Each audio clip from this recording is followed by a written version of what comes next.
강프로입니다. 자, 두산 에너빌리티 봅니다. 자, 오늘 7월 29일 장 끝났고요. 그리고 오늘 1.8% 내렸습니다. 18,000원대까지 내렸는데 안타깝네요. 자, 근데 보유하신 분들, 지금까지 보유하신 분들은 굳이 지금 매도할 필요가 없습니다. 자, 그리고 지금 지배구조 개편하는 그런 부분을 금감원에서 빠꾸를 놨죠. 다시 만들어 와라, 이렇게 보냈습니다. 이걸 가지고 뭐 별별 이야기가 많이 나오고 있어요.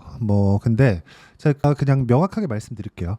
원전은요, 대안이 없습니다. 그리고 우리는 대안이 없는 구간에 맞춰서, 그쵸? 가격이 올라가는 부분을 확인하고 나서 매매하는 게 정말 중요합니다. 그리고 두산 에너빌리티는 원래부터 말도 많고 탈도 많고요. 두산 에너빌리티뿐만 아니라 두산 그룹이 원래 이렇습니다.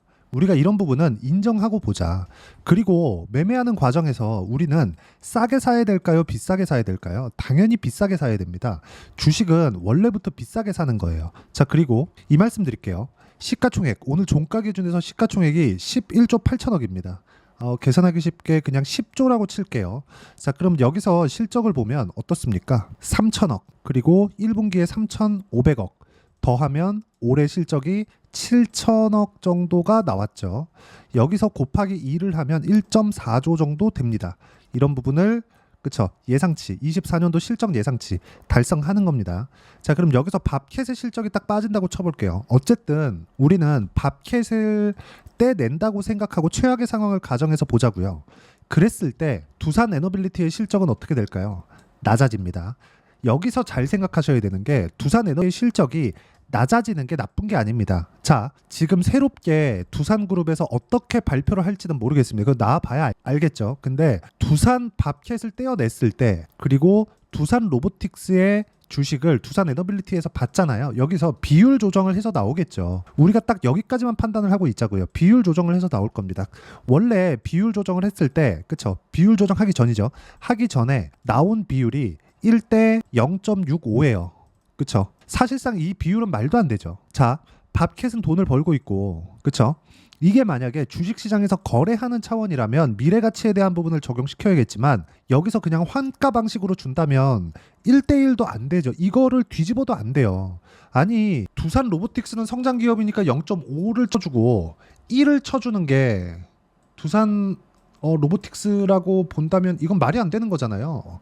두산 로보틱스는 돈을 못 벌고 있는데 환가 방식은, 이거는 잘못된 겁니다. 근데 우리가 여기서 생각해야 되는 게 주식 시장에서는 다르다는 거예요. 성장이라는 건 미래 가치입니다. 주식 시장에서 주가가 올라간다는 건 미래 가치예요. 그러면 실적 기준에서 본다면 앞으로 좋아질 만한 내용이 있어야 주가가 올라가는 거지, 지금 좋다고 올라가는 게 아니에요. 그럼 만약에 여기서 실제로 어떤 식으로 그 전환이 될지 모르겠지만 밥캣을 떼어낸다고 쳤을 때 실적은 이만큼 안 나옵니다. 그러면 두산 에너빌리티에서 여기서 뭘 한다 그랬나요? 감자한다 그랬죠. 한 30% 정도 감자한다 그랬습니다. 호재예요. 이건 나쁜 게 아니라 밥캣 떼내니까 여기서 감자하고 물량 부담 줄이고, 그리고 실적은 떨어질 테니까 그 실적에 대한 부담도 줄이고. 근데 실적은 떨어지는 게 좋은 게 미래 가치를 반영하잖아요. 어닝 서프라이즈가 나오기 좋은 겁니다.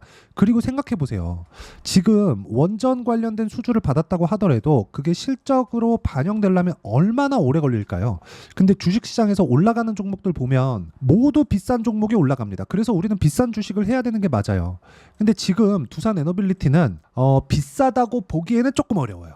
그게 문제입니다. 자, 보세요. 8천억, 1조 1천억, 1조 4천억, 1조 3천억 이렇게 됐잖아요. 그쵸? 그러면 여기서 시가총액 12조 잡고 PER 10배 수준이에요. 이런 뭐예요? 저평가 기업입니다. 그렇기 때문에 지금 미래가치에 대한 평가가 제대로 안 이루어진 건데 이걸 우리가 바꿔서 볼 필요가 있다는 겁니다. 근데 그게 가격이 먼저 반영했을 때 이런 상황이 나온다는 겁니다. 제 실적 기준에서 자세하게 말씀드렸었던 거고, 밥캣을 떼낸다고 했을 때 감자를 같이 하기 때문에 이런 부분은 전혀 고려할 대상이 아닙니다. 그리고 이 내용에 맞춰서 할 때는 철저하게 가격 기준에서 매매를 하는 게 맞고, 그 가격 기준에서 봤을 때 실전에서 어떤 식으로 매매 진행이 가능한지 실제로 보여드릴게요. 처음에 STX 중공업 보겠습니다.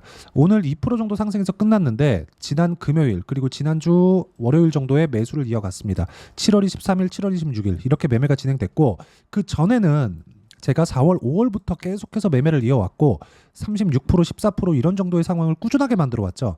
이 상황을 볼 때 우리가 봐야 되는 건 뭘까요? 올라가는 부분을 확인하고 매매하는구나.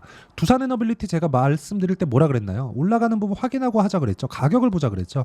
그 부분에 대해서 이야기를 드리는 겁니다. 자, 그리고 두산 에너빌리티 같은 경우에도 제가 내려오는 부분을 확인하고 매도를 했을 때 4% 수익 보고 나왔습니다. 높게 수익을 보는 경우가 있고 낮게 수익을 보는 경우가 있습니다. 그런데 모두 다 높게 매수를 한다. 싸게 사지 않는다는 데 집중을 하셔야 되고 이게 타점입니다. 그리고 이런 타점, 그쵸? 실시간 시세를 보고 타점에 대한 부분은 여기 소통방에서 공유를 해드리고 있고요. 그리고 여기서 오늘 같은 경우에는 태성 딱 이렇게 검색을 해보면 올라가는 구간에 공략한 결과 50% 정도의 수익 구간, 그리고 반등 확인하고 나서 매수, 오늘 5% 상승, 이 정도의 상승세를 만들어내고 있으니까 매매하는 과정에서 가격을 보는 건 그 어느 때보다 중요하고요. 그 내용에 대한 부분을 여기 소통방에서 공유를 해드리고 있고요. 여기서는 실시간 시세를 판단하고 더 빠르게 이야기를 드리는 겁니다. 제가 영상으로도 언제 매수해야 된다 뭐 이런 결과에 대해서 이야기를 남기는데 이런 부분보다 실시간으로 소통방에서 진행을 하고 그리고 이런 식으로 어떻게 받아야 되는지를 제가 주말 라이브에서 함께 공유를 해드리도록 할 테니까 구독과 좋아요 눌러주시고요. 상단에 있는 전화번호로 구독 또는 라이브라고 문자 보내주시면 주말 라이브와 여기 소통방 입장 링크를 함께 공유를 해드리도록 하겠습니다. 자, 가장 중요한 건 가격에 대한 이해라고 제가 말씀드렸는데 가격 기준에서 우리가 어떤 식으로 판단할지 그 부분에 대해서 가장 쉽게 이해를 시켜드리도록 할 테니까 영상 끝까지 시청하시고요. 모든 분들이 성공 투자하셨으면 참 좋겠습니다. 자, 24년도가 돼서도 시장은 여전히 어렵습니다. 자, 근데 시장은 항상 어려울 거예요. 앞으로도 계속해서 어려워질 겁니다. 자, 근데 제가 매월 대시세 종목을 구독자분들에게 공개를 합니다. 자, 내용을 보면 12월 달에 실제 공개를 했었던 강프로의 대시세 종목에 대한 내용인데 대기업을 상대로 안정적인 매출 구조를 가지고 있고요. 그리고 현재 주요 거래처는 삼성전자, 인텔, 하이닉스, TSMC, 해외에 반도체 관련된 기업이라는 걸 알 수 있죠. 그만큼 1월 달에 제가 보고 있었던 종목은 반도체 관련주라는 걸 알 수 있습니다. 공개를 해드리면 이 내용입니다. 여기 어보브 반도체, 그쵸? 실제 제가 거래한 내용을 공개를 한 거고요. 수익에 대한 크기를 보면 공략한 시점, 제가 가격대를 함께 공개를 해드렸는데 공략한 시점부터 21%의 수익 마감이 된 것을 확인해 볼 수가 있습니다. 자, 근데 지금도 마찬가지입니다. 지금은 어떤 이슈가 있을까요? 2월 달에 발표한다는 기업 밸류업 프로그램이 있죠. 근데 그걸로 인해서 지금 2월 달에 발표한다고 이야기가 나온 상황이고요. 무엇보다 우리가 생각해야 될 내용은 한 가지입니다.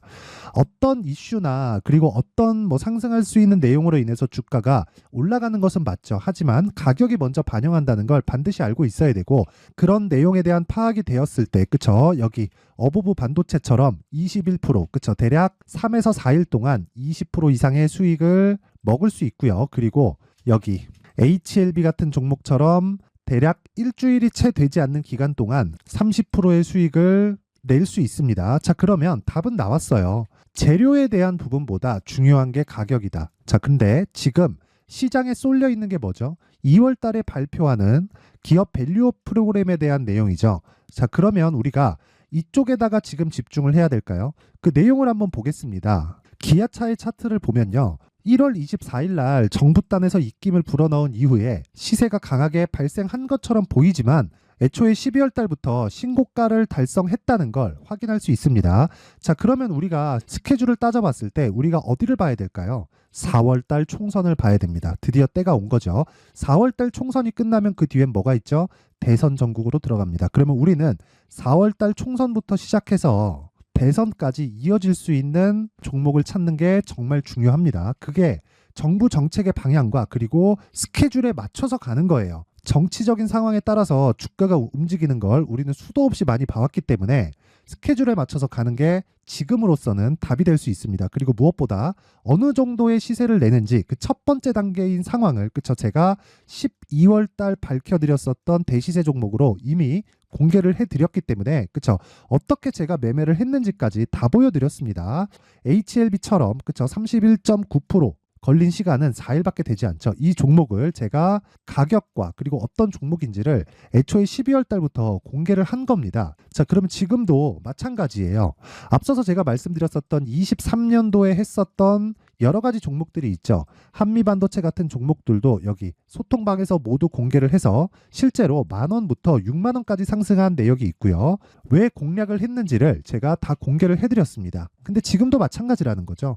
정부 정책의 방향에 맞춰서 또는 선거 스케줄에 맞춰서 매매를 이어가야 될 때가 됐고요. 제가 총선 관련된 큰 시세가 나올 수 있는 대시세 종목을 준비를 해놨습니다. 길게 말씀드리지 않겠습니다. 모든 종목들은 신고가를 달성하면서 대시세 준비를 하게 되고요. 신고가를 공략했을 때 내가 시장에 주도주를 잡을 수 있는데 지금은 총선에 집중하는 게 맞다. 그래서 총선 관련된 그리고 대선까지 이어질 수 있는 종목을 준비를 해놨는데 지금부터 준비를 하셔야 나중에 고가에 올라가서도 꾸준하게 매매를 이어갈 수 있습니다. 자꾸 막 손절하고 매매하는 과정에서 너무 어렵다 하시는 분들은요. 이 종목 딱 받아가서 큰 수익 내셨으면 좋겠고요. 이 종목은 상단에 있는 전화번호로 대시세라고 문자를 보내주시는 분들에 한해서만 제가 총선 그리고 대선까지 이어질 수 있는 종목을 공개해 드리도록 할 테니까 상단에 있는 전화번호로 대시세라고 문자를 보내주시고요. 그리고 구독과 좋아요 꼭 좀 부탁드리겠습니다. 시장은 정말 어렵습니다. 자, 그래서 모든 분들이 성공 투자하셨으면 좋겠고요. 기본적으로 가격에 대한 파악을 하면서 큰 수익을 내셨으면 좋겠습니다.